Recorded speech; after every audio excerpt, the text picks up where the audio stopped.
નમસ્કાર મિત્રો, આજે આપણે આ પ્રકરણનું છેલ્લો ભાગ 30 મુ લેક્ચર એમાં આજે આપણે છેલ્લા ભાગની ચર્ચા કરીએ છીએ. પરંતુ આ જે છે એ ફક્ત નીટ અને જી માટે જ અગત્યનું છે, એમસીક્યુ માટે જ અગત્યનું છે. તો કે સમાન આયન અસર કોને કહેવાય? પહેલા તો સમાન આયન કોને કહેવાય સમજી લો કે એક પદાર્થમાં બીજો પદાર્થ ઉમેરવામાં આવે તો એમાંથી ઉદ્ભવતા આયનો પૈકીના ઋણ આયન હોય એ પણ સમાન હોઈ શકે, ધન આયનો હોય એ પણ સમાન હોઈ શકે. આમ બે દ્રાવણોને ભેગા કરવામાં આવે ત્યારે એમાંથી ઉદ્ભવતા આયનો પૈકીનો કોઈ એક આયન સમાન આયન હોઈ શકે. આ ઋણ આયન સમાન આયન છે, અહીંયા પણ આ જે છે એ ઋણ આયન સમાન આયન છે, જ્યારે આ ઉદાહરણમાં ધન આયન સમાન છે. પહેલા તો સમાન આયન સમજી લો. એના સિવાયનો કોઈ જે બીજો આયન છે એને અસમાન આયન કહેવાય. આ છે અસમાન આયન. આ જે છે એ નિર્બળ વિદ્યુત વિભાજ્ય છે. નિર્બળ વિદ્યુત વિભાજ્ય અને નિર્બળ વિદ્યુત વિભાજ્યમાં જ અસમાન આયન હોય. આ જે છે એ પ્રબળ વિદ્યુત વિભાજ્ય છે. અને પ્રબળ વિદ્યુત વિભાજ્યનું સંપૂર્ણ આયનીકરણ થાય એટલે આપણે એક જ દિશામાં સંપૂર્ણ આયનીકરણ માત્ર પુરોગામી પ્રક્રિયા થાય એટલે એક દિશામાં. તો અસમાન આયન આ થયું. હવે મિત્રો આમાં વિચારીએ તો આ સમાન આયન થયો તો અસમાન કયો? તો આ તો H2SO4 પ્રબળ એસિડ છે, સંપૂર્ણ આયનીકરણ થાય. આ જે છે એ તો પ્રબળ વિદ્યુત વિભાજ્ય છે, એમાં સમાન આયન કે અસમાન આયન હોઈ શકે નહીં. તો આ જે થયો એ કયો થયો? તો કે અસમાન આયન. આ છે અસમાન આયન નથી. એ જ પ્રકારે મિત્રો અહીંયા આ જે ક્લોરાઇડ આયન છે સમાન આયન છે, જ્યારે આ જે સિલ્વર આયન છે એ અસમાન આયન કહેવાય. આવું નાની નાની બાબતો બરાબર ધ્યાનમાં રાખજો. એ જ રીતે આમાં ધન આયન સમાન આયન છે, પરંતુ આ તો પ્રબળ વિદ્યુત વિભાજ્ય છે, એમાં અસમાન આયન ન હોય, નિર્બળ વિદ્યુત વિભાજ્યમાં જ હોય, એટલે આને આપણે કહીશું અસમાન આયન. આટલી બાબત ક્લિયર કટ એમસીક્યુમાં સમજી લો. હવે નિર્બળ વિદ્યુત વિભાજ્યમાં સમાન આયન ઉમેરવામાં આવે તો નિપજોની સાંદ્રતામાં વધારો થાય છે. નિપજોની સાંદ્રતા વધે છે. નિપજોમાં અસમાન આયનની સાંદ્રતા વધે છે. તેથી લ સેટલેના સિદ્ધાંત મુજબ નવ સંતુલન સ્થપાય. એમાં સમાન આયનની નિપજોની સાંદ્રતા વધવાને પરિણામે પ્રતિગામી દિશામાં પ્રક્રિયા થાય, એટલે કે આ દિશામાં પ્રક્રિયા થાય. આ વ્યાપક અર્થમાં છે. નવ સંતુલન સ્થપાય અને નવ સંતુલન સ્થપાય તો આ ઉદ્ભવે પ્રક્રિયકો બને, અને પ્રક્રિયકો બને એને આપણે શું કહીશું? નિર્બળ વિદ્યુત વિભાજ્યની દ્રાવ્યતા ઘટે. અથવા તો જે ઘન પદાર્થ હોય તો એનું આપણને અવક્ષેપણ જોવા મળે. મિત્રો બે બાબતો, સમાન અસમાન આયનની સાંદ્રતા વધવાથી પ્રતિગામી પ્રક્રિયા થાય, આ પદાર્થ ઉદ્ભવે, પ્રક્રિયક ઉદ્ભવે. નિર્બળ વિદ્યુત વિભાજ્ય હોય તો દ્રાવ્યતા ઘટે તેવું લખવાનું, અને જો ક્ષાર હોય તો અવક્ષેપણ થાય તેવું લખવાનું. અહીંયા મેં વ્યાપક અર્થમાં એક ઉદાહરણ લીધું છે કે આ નિર્બળ વિદ્યુત વિભાજ્ય છે, એમાંથી ઉદ્ભવતા આયનો A+ અને B- છે. હવે જો એમાં AB પદાર્થ ઉમેરવામાં આવે તો X+ અને B- ઉદ્ભવે છે, માટે અહીંયા સમાન આયન ઉદ્ભવ્યું. અને સમાન આયન ઉદ્ભવ્યું તો સંતુલનમાં નિપજની સાંદ્રતા વધી પ્રતિગામી પ્રક્રિયા થશે અને પ્રક્રિયકો ઉદ્ભવશે. પણ પ્રક્રિયકો એ નિર્બળ વિદ્યુત વિભાજ્ય હોય તો દ્રાવ્યતા ઘટે તેમ કહી શકાય. હવે એ જ પ્રમાણે તમે બીજો કોઈ પણ પદાર્થ ઉમેરી શકો મિત્રો. દાખલા તરીકે અહીંયા સમાન આયન બી લીધો, હવે સમાન આયન એ લઈએ તો AY નામનો જો પદાર્થ ઉમેરવામાં આવે, પ્રબળ વિદ્યુત વિભાજ્ય છે A પ્લસ Y માઇનસ, તો પછી આ થઈ ગયો સમાન આયન. તો પછી નિપજોની સાંદ્રતા વધે, પ્રતિગામી જ પ્રક્રિયા થાય, અને જો એક ક્ષાર હોય તો અવક્ષેપન થાય, અને દ્રાવણ હોય તો એની દ્રાવ્યતા ઘટે. ઉદાહરણ નંબર 1 અગત્યનું છે, કારણ પણ પૂછાય છે કે બેરિયમ સલ્ફેટના દ્રાવણમાં H2SO4 ઉમેરવામાં આવે તો આપણને બેરિયમ સલ્ફેટના અવક્ષેપ મળે છે. કારણ આપો. અવક્ષેપ મળે છે તો એનું કારણ સમજાવું છું કે બેરિયમ સલ્ફેટના જલીય દ્રાવણમાં નીચે મુજબ સંતુલન સ્થપાય છે. તેમાં બેરિયમ +2 સલ્ફેટ આયન ઉદ્ભવે છે. એમાં પ્રબળ વિદ્યુત વિભાજ્ય H2SO4 ઉમેરવામાં આવે, તેથી સલ્ફેટ આયન ઉદ્ભવે છે. અસમાન આયનની સાંદ્રતા વધે છે, એટલે કે નિપજોની સાંદ્રતા વધે. વ્યાપક અર્થમાં નિપજોની સાંદ્રતા વધે, તેથી પ્રતિગામી જ પ્રક્રિયા થાય, અને પ્રતિગામી પ્રક્રિયા થવાથી પ્રક્રિયક ઉદ્ભવે, પણ પ્રક્રિયક ઘન સ્વરૂપમાં છે, અને ઘન સ્વરૂપમાં હોવાથી આપણને એના અવક્ષેપ જોવા મળે. મિત્રો, એ જ પ્રમાણે અહીંયા જુઓ કે સિલ્વર ક્લોરાઇડનું દ્રાવણ, જેમાં સોડિયમ ક્લોરાઇડ ઉમેરવામાં આવે, એક દ્રાવણમાં બીજું દ્રાવણ ઉમેરવામાં આવે તો આપણને સમાન આયનની સાંદ્રતા વધે છે. લચેટલેના સિદ્ધાંત મુજબ પ્રતિગામી પ્રક્રિયા થાય, એટલે કે અસમાન આયન અને ક્લોરીન આયન વચ્ચે પ્રક્રિયા થાય, એની સાંદ્રતા ઘટે, એટલે પ્રબળ વિદ્યુત વિભાજ્ય પર સમાન આયનની અસર થતી નથી, પણ અસમાન આયનની સાંદ્રતા ઘટે. અહીંયા બેરિયમ +2 ની સાંદ્રતા ઘટી જશે, અહીંયા સિલ્વર આયનની સાંદ્રતા ઘટી જશે, પ્રતિગામી પ્રક્રિયા થશે, AgCl ઘન સ્વરૂપમાં છૂટો પડે, એટલે આપણને એના અવક્ષેપ જોવા મળે. મિત્રો, તમે જ્યારે પ્રયોગ કરશો ત્યારે આ સિદ્ધાંતને આધારે જ તમને અવક્ષેપ આવશે અથવા તો અવલોકનો આવશે. એ જ પ્રમાણે એસિટિક એસિડના દ્રાવણમાં આ લિક્વિડ છે, HCl ઉમેરવામાં આવે તો આ તો જે છે નિર્બળ વિદ્યુત વિભાજ્ય છે, આ પ્રબળ વિદ્યુત વિભાજ્ય છે. આ જે છે એ નિર્બળ વિદ્યુત વિભાજ્ય છે, જ્યારે આ પ્રબળ વિદ્યુત વિભાજ્ય છે. એટલે આમાં સમાન આયન કોણ થયો તો કે H આયન જે છે એ H આયન સમાન આયન થયો. અસમાન આયન કયો થયો તો કે આ અસમાન આયન થયો.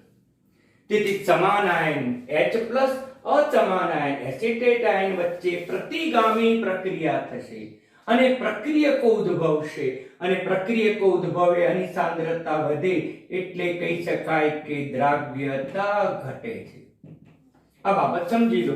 જો પ્રવાહી હોય તો દ્રાવ્યતા ઘટે, જો ઘન પદાર્થ હોય તો અવક્ષેપ મળે. આ બાબત બરાબર સમજી લેજો. મેં અહીંયા તમને ઉદાહરણ સહિત સમજાવ્યું છે. પણ સમાન આયન અસર પ્રબળ વિદ્યુત વિભાજ્ય ઉપર જોવા મળે નહીં.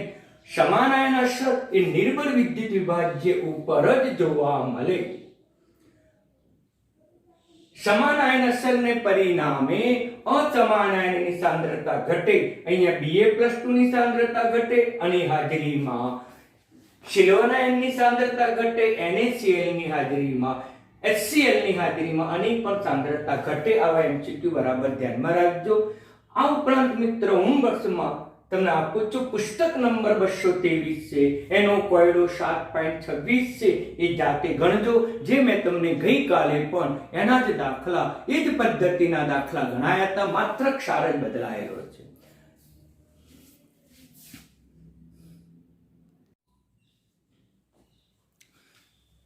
હવે મિત્રો, આપણા પુસ્તકનો છેલ્લો દાખલો, આ ચેપ્ટરનો પ્રકરણનો છેલ્લો દાખલો, કે પેજ નંબર 227 ઉપર કોયડો 7.28 છે, જે ઇમ્પોર્ટન્ટ છે, બરાબર ધ્યાન રાખજો.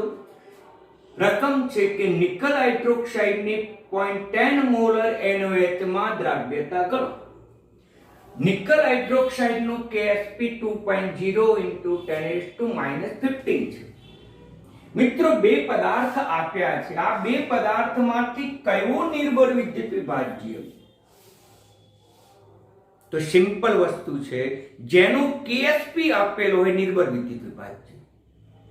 આ બેમાંથી કોનો કેએસપી આપ્યો છે?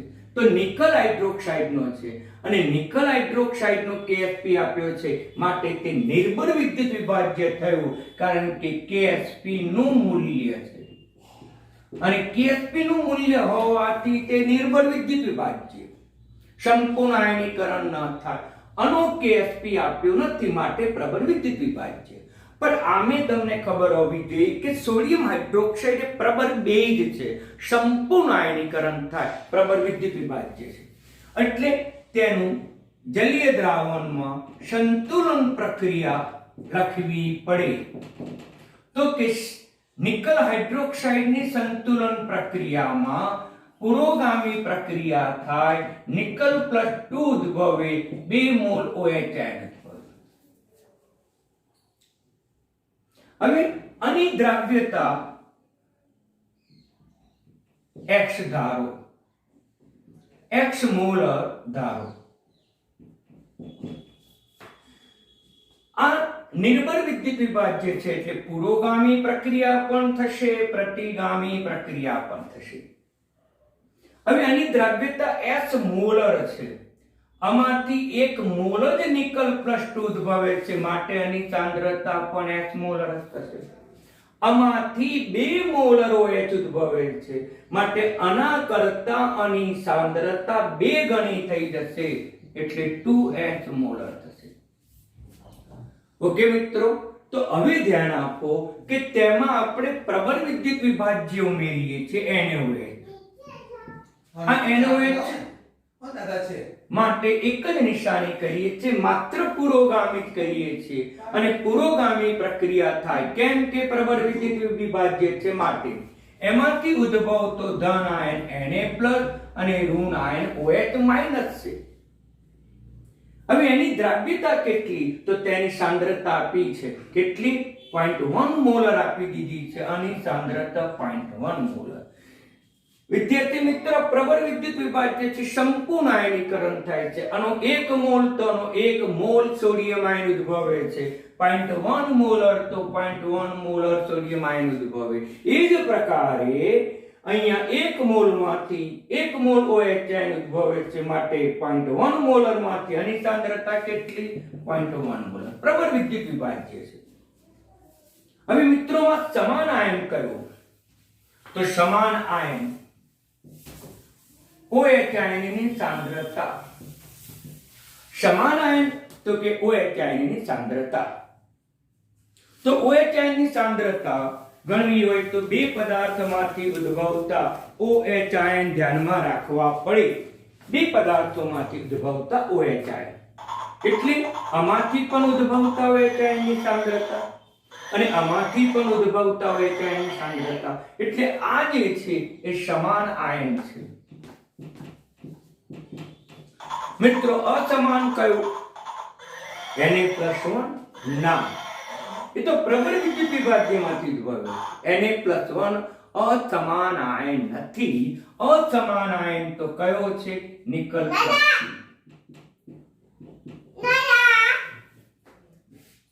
ઓકે, અસમાન આયન થયો. ઓકે મિત્રો, આ તો ખાલી પ્રશ્ન પૂછ્યો. હવે દાખલો આગળ. સમાન આયન અસર ની કુલ સાંદ્રતા કેટલી? સમાન આયન કુલ સાંદ્રતા બરાબર OH આયન માંથી અથવા નિકલ હાઇડ્રોક્સાઇડ માંથી ઉદ્ભવતા OH આયન 2s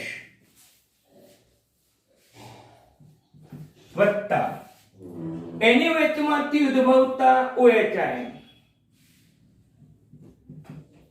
0.1. આમ OH આયનની કુલ સાંદ્રતા 2s + 0.1 મોલર હશે. મિત્રો યાદ રાખજો, બરાબર સમજી લો. આ બંનેના સરવાળા જેટલા આયનોની કુલ સાંદ્રતા બનશે, કારણ કે તે સમાન આયન અસર છે, માટે હવે અહીં ધ્યાન આપજો, બરાબર સમજી લેજો કે આ નિર્બળ વિદ્યુત વિભાજ્ય છે દ્રાવ્યતા નહીવત, નિર્બળ વિદ્યુત વિભાજ્ય છે દ્રાવ્યતા ઓછી છે, માટે જ નિર્બળ વિદ્યુત વિભાજ્ય કહેવાય ને. જ્યારે પ્રબળ વિદ્યુત વિભાજ્ય છે અને પ્રબળ વિદ્યુત વિભાજ્ય હોવાથી તેની દ્રાવ્યતા વધુ હશે. એટલે કે નિકલ હાઇડ્રોક્સાઇડના આયનીકરણથી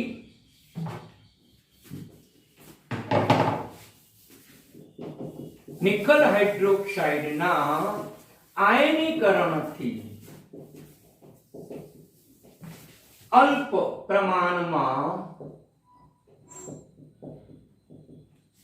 OH આયન ઉદ્ભવ્યા છે.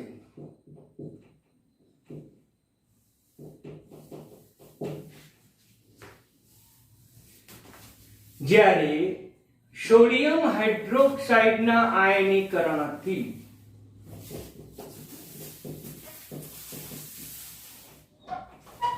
ઘણા જ વધુ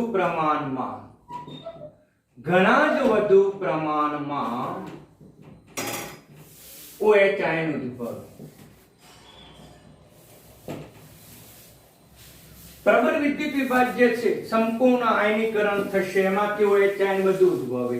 નિર્બળ વિદ્યુત વિભાજ્ય છે, દ્રાવ્યતા ઓછી છે, અલ્પ પ્રમાણમાં ઉદ્ભવે. તેથી નિકલ હાઇડ્રોક્સાઇડ ના આયનીકરણથી ઉદ્ભવતા OH આયનની સાંદ્રતા અલ્પ છે અને તેથી તેને અવગણવામાં આવે છે. અલ્પ હોવાથી એની સાંદ્રતા અલ્પ, અવગણતા. બરાબર ધ્યાનમાં રાખો, એની સાંદ્રતા અવગણવામાં આવે છે. એટલે કુલ OH આયનની સાંદ્રતા આપણે કેટલી લીધી હતી? 2S વત્તા 0.01 મોલર લીધી હતી. પરંતુ આ સિદ્ધાંત અનુસાર ઉદ્ભવતા OH આયનની સાંદ્રતા અવગણવામાં આવે છે, અતિશય અલ્પ છે. એની બીજી ભાષામાં એમ પણ લખી શકાય 2S is so much less than 0.1. અને તેથી OH આયનની જે સાંદ્રતા છે એ OH આયનની સાંદ્રતા કેટલી સ્વીકારીશું? આ 2S ના મૂલ્યને અવગણીશું એટલે લગભગ 0.01 મોલ તરીકે સ્વીકારવામાં આવે છે. આ વસ્તુ સમાન આયન અસરને કારણે સમજી લેજો. સમાન આયન OH છે એટલે સમાન આયન OH ની સાંદ્રતા કેટલી? સીધી પ્રબળ વિદ્યુત વિભાજ્ય જેટલી લખી નાખો તો પણ ચાલે. અહીંયા મારી ભૂલ છે મિત્રો, 0.1 આપેલું છે, 0.1 છે, 0.1 તો અહીંયા લઈશું 0.1. ઓકે. હવે અને આના આધારે KSP નિકલ હાઇડ્રોક્સાઇડ નો KSP નું સૂત્ર કોઈ પણ આયન વિદ્યુત વિભાજ્યનો KSP લખવાની પ્રથા મેં સમજાવી દીધી છે. માત્ર નિપજોની સાંદ્રતાનો ગુણાકાર કરવાનો. નિપજોની સાંદ્રતા નિકલ +2 છે મિત્રો, એક જ મોલ છે એટલે 1 ઘાત લખવાની પ્રથા નથી. બીજું OH આયન ઉદ્ભવે છે પણ OH આયનની સાંદ્રતા કેટલા મોલર છે? 2. તેથી એની સાંદ્રતાનો વર્ગ કરી નાખવાનો. KSP નું મૂલ્ય તમને આપી દીધું છે મિત્રો, 2.0 into 10⁻⁻⁵. અને દ્રાવ્યતા કેટલી? તો કે S. એની સાંદ્રતા કેટલી? તો કે S. અને સાંદ્રતા કેટલી? આટલી અને આટલી ના, આ બેમાંથી એક પણ નહીં, આ ધ્યાનમાં રાખવાનું. 0.01 નો સ્ક્વેર. તેથી S બરાબર દ્રાવ્યતા બરાબર 2.0 into 10⁻⁻⁵ ભાગાકારમાં 0.1 નો વર્ગ 2 into 10⁻⁻30. વિચારો મિત્રો, આમ 2 into 10⁻30 એનો જવાબ આવશે, જે એની દ્રાવ્યતા બતાવે છે તો દ્રાવ્યતાનો જવાબ આટલો આવશે. આ આપણો છેલ્લો મિત્રો આન્સર. આમ બરાબર સમજી લો. સિમ્પલ દાખલા છે પણ સમાન આયન અસર છે માટે ધ્યાનમાં લેવું પડે. હવે ધ્યાન આપો, બીજો એક એમસીક્યુ ની આપણે ચર્ચા કરીએ.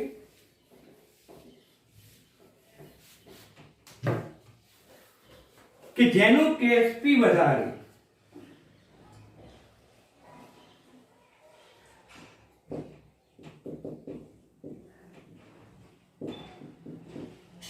તેની દ્રાવ્યતા ખાલી જગ્યા બે વિદ્યુત વિભાજ્ય પદાર્થ આપે અને બે વિદ્યુત વિભાજ્ય પદાર્થો પૈકી જેની દ્રાવ્યતા વધારે એ જેનો કેએસપી વધુ તેનો દ્રાવ્યતા વધુ. આ વસ્તુ ઇમ્પોર્ટન્ટ વિધાન છે મિત્રો, ધ્યાનમાં રાખજો. પરીક્ષામાં તમને પૂછે, દાખલા તરીકે લઈએ એ પદાર્થ છે તો AB એનો કેએસપી તમને આપે છે 1 × 10⁻⁵. XY છે એનો કેએસપી તમને આપે છે 1.57 ગુણાકારમાં 10⁻30. બીજો એક પદાર્થ છે YZ નામ અથવા તો XZ નામનો જેનો કેએસપી તમને આપી દીધો છે 1 અથવા તો 3.95 ગુણાકારમાં 10⁻⁷. તો પછી આમાંથી કોની દ્રાવ્યતા વધુ? કોની દ્રાવ્યતા વધુ? અને આપણે કહીશું A અને કહીશું B અને કહીશું C. આ એમસીક્યુ આપેલો છે. અહીંયા ક્ષાર ગમે તે હોય છે કે અલ્પદ્રાવ્ય ક્ષાર ગમે તે હોય. હવે ધ્યાન આપો. તો જેનું કેએસપી વધુ તેની દ્રાવ્યતા વધુ. તો આપણે ઘાતાંકની તુલના કરો. કોનો ઘાતાંક ઓછો છે? 10⁻13 એનો ઘાતાંક ઓછો છે માટે તેની દ્રાવ્યતા વધુ હશે, એટલે B ની દ્રાવ્યતા વધુ હશે. ત્યાર પછી આ બેની કમ્પેર કરો તો આનો ઘાતાંક વધુ કહેવાય. 10⁻7 કરતા 10⁻15 નો ઘાતાંક વધુ કહેવાય. અને પછી આવશે મિત્રો C. આ આપણો આન્સર આવશે. સમજી લો. તો આવા તો ઘણા બધા એમસીક્યુ પૂછાય. આપણા પાઠ્યપુસ્તકમાં એક કોયડો આપ્યો છે 7.27 છે, પેજ નંબર 223 ઉપર, કે નિકલ હાઇડ્રોક્સાઇડ આપેલો છે. એક નિકલ હાઇડ્રોક્સાઇડ એનો કેએસપી આપ્યો છે. એનો કેએસપી નું મૂલ્ય છે 2.0 × 10⁻⁻50. અને ત્યાર પછી સિલ્વર સાયનાઇડ નો કેએસપી આપ્યો છે. એનો જે કેએસપી તમને આપ્યો છે મિત્રો એ 6 × 10⁻70. હવે દાખલો ગણીને આપ્યો છે આપણા પાઠ્યપુસ્તકમાં, ગણવાની કોઈ જરૂર નથી. આ સિદ્ધાંત યાદ રાખો. જેનો કેએસપી વધુ તેની દ્રાવ્યતા વધુ. આ બેમાંથી કોનો કેએસપી વધુ છે? તો આનો કેએસપી ઘાતાંક જુઓ 10⁻15 છે, 10⁻7 છે. ઋણ ઘાતાંક છે માટે આ મૂલ્ય વધુ, આ મૂલ્ય ઓછું. આ મૂલ્ય વધુ હોવાથી તો કહી શકાય કે નિકલ હાઇડ્રોક્સાઇડની દ્રાવ્યતા વધુ, જ્યારે સિલ્વર સાયનાઇડની દ્રાવ્યતા ઓછી. આમ મિત્રો સરળતાથી એમસીક્યુ ગણી શકાય. દાખલો ગણવાની કોઈ જરૂર નથી. તમારે સીધે એમસીક્યુ માં આ રીતે જવાબ લખી નાખવાનો, સિદ્ધાંત પણ લખી નાખવાનો મિત્રો. ઓકે, તો મેં તમને આ પ્રકરણ બરાબર થિયરી દાખલા સહિત સમજાવ્યું છે મિત્રો. આ ઉપરાંત પણ તમે બીજા બધા દાખલા ગણતા રહેજો અને થિયરી જેટલી મેં પાઠ્ય ઉપર લખી હતી એની નોંધ કરીને નોટ્સ તૈયાર કરજો મિત્રો, તો તમને આ ચેપ્ટર સરળતાથી આવડશે. આ પ્રકરણના એમસીક્યુ પીએફ પ્રશ્નો તમને મોકલી આપી, તમે એ સરળતાથી સોલ્વ કરી શકશો. ન ફાવે તો પછી મને વોટ્સઅપ દ્વારા તમે અવશ્ય જાણ કરશો મિત્રો. એટલે અહીંયા આપણું આ પ્રકરણ સમાપ્ત થશે. આ પ્રકરણ ખૂબ જ લેન્ધી હતું, ખૂબ જ લંબાણપૂર્વક હતું મિત્રો. વિચાર કરો કે એના કેટલા ભાગ થયા? 30 ભાગ. તો આ ચેપ્ટર 30 લેક્ચર્સમાં પૂરું થયું, એટલે 1 મહિના ઉપર પણ ચાલ્યું એમ કહી શકાય. મિત્રો 1 મહિનો ફિટ ચાલ્યું મિત્રો, એટલે આ પ્રકરણ ખૂબ જ લંબાણપૂર્વક હતું, લેન્ડી હતું, પણ એના સિદ્ધાંતો તમારે બરાબર યાદ રાખવાના, જે તમને આવતી સાલ 12 સાયન્સમાં અથવા તો નીટજી માટે પણ અગત્યના છે મિત્રો. ઓકે, ધન્યવાદ, આવજો.